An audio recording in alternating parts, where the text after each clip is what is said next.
When I met Mary, I'd just gone through my divorce, was lost, got introduced by a cousin of mine to Mary that was up here in Sioux City, and after we met, I realized from the very first time I met her that she was perfect for me and just the right person for me, and I knew God absolutely put her in my life at that time because I needed her.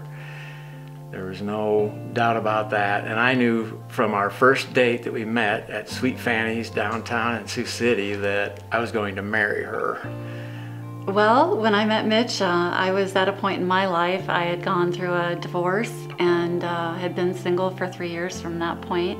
Never thought I'd meet a man that was so loving and so kind and so generous and was there for me. Mitch was diagnosed with non-Hodgkin's lymphoma in December of 2011. When we got that diagnosis, when the doctor came out and we were both sitting there and she said, it was a surgeon, and she said that it was non-Hodgkin's lymphoma. She was 99% sure. I just remember asking, well, what does that mean? Is that good or bad? Does that mean I'm going to die now or in the future, or what's going to happen? And I think the first time we talked to oncologists, it was, he said, well, 5 years from now, 65% of the people are still alive. So that made me feel like, well, I have a good shot at dropping into that 65 at least. It's better than the other direction. Mitch so many times apologizes for what he's putting me through. And it's not that at all. I tell him, you know, in our vows that we promised in sickness and in health. And to me, you know, this is a test, but we both meant what we said when we said our vows. And I tell him all the time, I will always be by his side. And I know he'll always be by mine.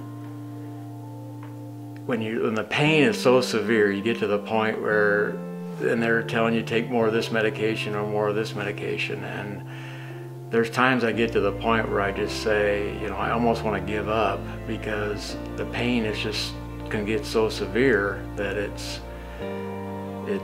just makes you wonder why you're still trying to struggle to stay around. I know why I do for my children and I do for my wife. I just can't imagine giving up. And I feel God, I feel Jesus, I feel everyone holding me up and keeping me alive, and just, I know without that I would be done. And without that I would probably have to give up. A person couldn't just sometimes withstand that.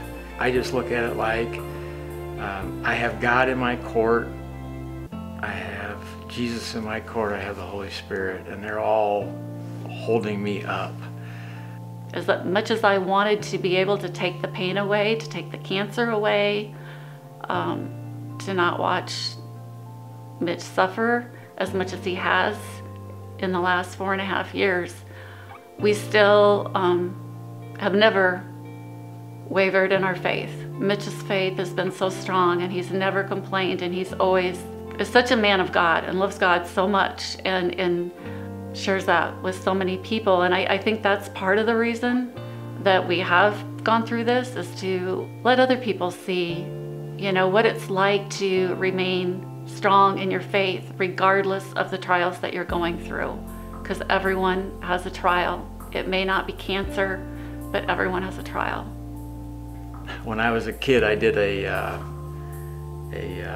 needle point, which isn't overly masculine to talk about, but it was of the footprints in the sand. And I always remember, and I always think about the two sets of footprints walking across the sand, and where were you, Jesus, to help me when that was happening? Well, in fact, he was carrying me when that was happening.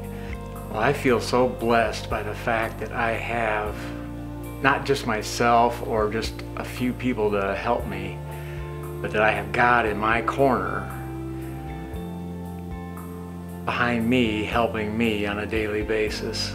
When I need prayer, I can just feel it, and I know I'm getting hundreds of prayers, if not thousands of prayers, and that helps me so much. And that's all I could ever ask for, when it comes to those kind of things that when I need help, that's what I feel like I need help with. Is I just love that feeling of having all those people praying for me. People I don't even know praying for me. And that is so strong to me. And why wouldn't a person want that if they were far from God and hadn't really gotten to where they wanted to be? How about accepting Christ in your life and saying, I want that, and having all those wonderful people praying for them when they need it? And I couldn't be more blessed by that. What more could I possibly ask for?